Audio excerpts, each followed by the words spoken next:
आमा मेनजोंग दो चेक कना आम ना पथ जरूरा से लहा से नेल से बाटा बोले इन दोኝ मेना जैसे इन थोड़ा बहुत लहा से हूँ दौड़ लगा खाली अच्छा जुदी बांग क्लियर खा आखिर मा मेना गे बांधो पथ भतो बांधो ते जहाना 44 लेका से चेक को मेता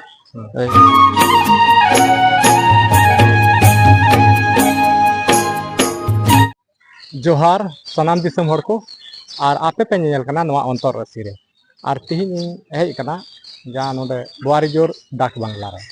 और नवा डाक बांग्ला रे मिटान मोड़े मंझी रे बैसी ताहे कना और ना बैसी गी नित हाँ हुई सेत कना आदो नितो आबो नवा संथाल परगना रे नितो अडी उतर नवा जगह जुमी रे मामला अडी आर सामने ते हिजु कना और अडी उतर नवा बिचार बैसी हुई कना तीन बिचार बैसी हुई कना ढेर कायते दो एकेन नवा जगह जुमी विषय तेगे हुई कना और नवा आबो हर हपन तलारे अडी मारांग नवा मिटे मामला पड़ाव कना जहाँ दो जगह जुमी रे मामला अडी आर पड़ाव हुआ मिना और नवा बखराते अडी उतर नोकाना बिचार बैसी हुई कना और नोडे दो जहाँ इन बड़ाई का नोडे दो जहाँ मामला ताहे कना नवा दो जहाँ दो राजबांध आतो रिया और राजबांध आतो रिया तिहिन नोडे बिचार बैसी हुईना बुआरी जोर डाक बांग्ला रे आदो ओना ये ओना बखरा तेगी ओका नोडे हाँ प्रथम पक्ष रे जहाँ कना को उनको संगे गी नोआ नोडेना तिहिना बिचार बैसी चेत ताहे कना और चेत लेका हुईना नोआ बारे तेगी बड़ाई लगी कुरुमुटुया आदो देला ओनागी नुकु नोडे मिनाया का प्रथम पक्ष रे आदो उनी संगे न्यापाम चोबदा और मी बार कथा बुन कुलिया तो जोहार गी सनाम को आमरे तिना नेल यूट्यूब रन ऑडियंस ना को सनाम को जोहार तो लहा रे ना आमा उपरुमेम लई लिखा अडी नपाय को इᱧ उपरुम दो कना इन राजबांध आतो और नितुम दो कान धर्मेंद्र मुर्मू थाना दो बुआरी जोर आ जिला दो गोड्डा तो नोडे ओका दो तिहिन मोड़े मजी बैसी ताहे कना और नोआ बैसी दो ओकोय आम हते ते होइना से निये बेसी दो इंगी आवेदन इन ऑल लेते इन बोले ये बैसी दो हुई चु कदा अच्छा तिहिना जो बैसी ताहे कना नोआ दो आमा चे लेकाना मामला ताहे कना ओकाटा बखरा ते नोआ तिहिन गालमरा होइना आले मामला ओका ताहे कन निये दो जगह जमी विषय ताहे कना और निये मामला दो आयमा दिन खोय बोले उनका झगड़ा झिंझड़ चला हजु कान ते बोले बाम फसला ते आले दो हम मोड़े मंजी से इन सेटरना अच्छा नोआ आतुर हो जहां उनका गालमरा हुई बड़ाल ना से के नितो पहली बार नोआ दो मोड़े मजी रे कना मोड़े मंजी आम कथा खा दो पहली बार कना और आतुर दो बोले हुई बड़ा लेंगे लेकिन आतुर हो बको पोसा दाड़ेदा अच्छा नोआ दो जहां ना नोआ ओका मामला जनाम कना ओका तिहिन गालमरा हुई कना नोआ दो ओकोय संगे बोले आमा आपया गालमरा ताहे कना ओकोय संगे आतुरेन से जहां ओका आतुरेन हे बोले आतुरेन गी आदो आले दो टोला दो मेना पिया टोला आदो आले दो प्रधान टोला ते को मेता और ओकोय संगे उनको लड़ाई कान उनको दो पुराना टोला कना को माने मारेडी अच्छा जहाँ ना जगह जुमी विषय में लई कदा जहाँ आपे पे लड़ाई कना आदो नोआ दो जगह जुमी दो आपया जगह जुमी पे लड़ाई कना से उनकुआ से ओकालका गुतिया कना पे से एटा हर संगे आले दो ओकोय साला ले लड़ाई कान उनी दो गुतिया दोले बांग कना और आले दोले लड़ाई कना बोले आले एटा जमाबंदी कना ले और ओकोय को कना को उनको हो एटा जमाबंदी कना को और ओकाटा जगह ले लड़ाई कान ओना दो हो एटा जमाबंदी कना अच्छा ओना लेकाते जहाँ आपे गुतिया होते बांग कना और आपे हो एटा जमा बंदी मिना तापेया और साथे उनको ओकोय संगे पे लड़ाई का उनको हो एटा जमा बंदी रन हर कना और हो एटा गा जमा बंदी रिया जमीन विषय पे लड़ाई कना अच्छा जहाँ जमा बंदी रिया पे आपे पे लड़ाई कना अदो ओना दो आपया कना से उनको कना बोले ओना दो आले हो बांग कना और उनको हो बांग कना ओका दो एटा जमाबंदी जैसे को तना जमाबंदी नंबर 48 ओना दो उनको हो बांग कना और आले हो बांग कना अदो ओना रे आले कुछ रिलेशन मेना या प्रूफ मेना बारिया पिया अदो होय ओना इयते आले दोले लड़ाई कान था तो आपे हो बांग कना और उनकुआ हो बांग कना हाँ मेनखान आपे ओंडे नोंका पे बुझेवदा जहां बोले आपे आगे नजदीकी से रिलेशन दो ओनार दो मिना हाय हाय अदो नोआ खातिर ते आपे पे लड़ाई कना और उनकुआ दो चेक दवा मिना उनकुआ उनकुआ दवा दो जैसे बंसावली हो बान टेली कान तकवा और उनको तो सिर्फ केस कागज को उडुक लेदा बोले तीन हाने 1936 37 रे बोले केस कागज 1936 36 37 रे हाँ यानी कि तिहिन जहां नोय गाल बिचार से लड़ाई जनाम कान नोआ लड़ाई आरहो मांग हो ताहे कना हाँ जहां दो अडी लाहा को मिना आनी दो अदो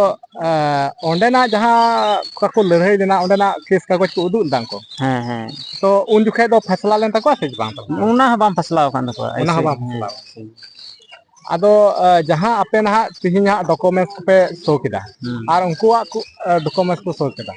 अदो तिहिन नोआ बुआरी जोर नोआ डाक बंगला रे जहां बिचार हुईना अदो नोआ रे दो ना चे फैसला आपे पे नाम का बोले डॉक्यूमेंट्स ले उदुक ले गया अदो ओका जमाबंदी 48 कान और आले 27 कना ले और ओकोय हमकू 37 बोले ओना 48 संगे बोले बांग टेली ना बोले मोड़े हड़ा लइते जहां मोने मंझी रन जहां बिचार वाला हड़ को ताहे कना अदो जहां पे डॉक्यूमेंट्स ताहे कना ओना दो आपे हो बांग क्लियर ना बांग क्लियर और उनकुआ हो बांग क्लियर ना तो ओना हिसाब ते तबे चे उनको से कोई डिसीजन दो चे होइना बोले उनको दो डिसीजन को रोड केदा बोले आपे बोले कागज पत्र बांग सहीया बोले निये जगह दो बोले एक दो फौत लेका चला एक दो बकाय आगे से नियल लड़े आपे उनको रोड केदा अदो उनको उनका को बिचार केदा अदो और बारिया कथा को मता मिया एक दो लहा से और एक दो फोर्थ अदो ओना हिसाब ते आमा मेनजोंग दो चे कना आम ओना फोर्थ जरूरा से लहा से नेल से काटा बोले इन दो मेना जैसे इन थोड़ा बहुत लहा से हिं दौड़ लगा खाली अच्छा यदि बांग क्लियर खा आखिर मा मेना बांधो फोत होई भतो बांधो ते जहाना 44 लेका से चे को मेता एक दो चेतान खो आदेश लेन खाय दो फोत हो जड़ा आ जदी चेतान खो आदेश लेखा जहां टागे मिड हड़ के नामा तो लहा से जहां आम नेलम मेंदा ओना हिसाब ते नोआ बड़ायो कना जे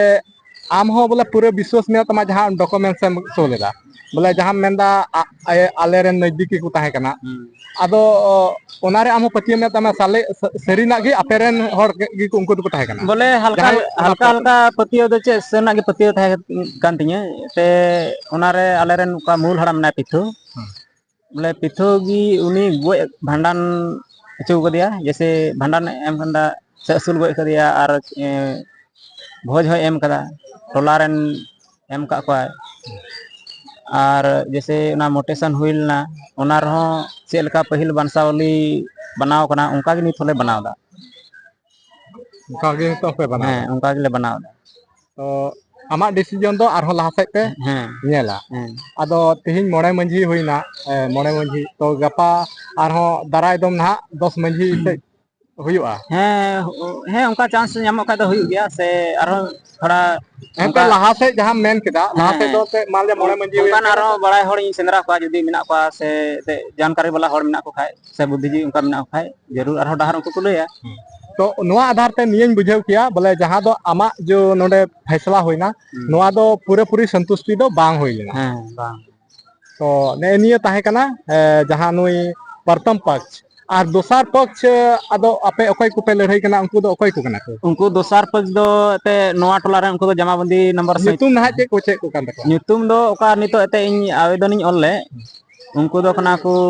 एते होहतमा जीवन और आधार दो अनुपम ना तकवा बोले अनुपम मुर्मू ऐसे तो जीवन मुर्मू ले होय आ उनी अबहाम ना बबलू मुर्मू और उनको रेन आकू गे मिना को आयमा संगे मिना को उनको जैसे जोरे हुईना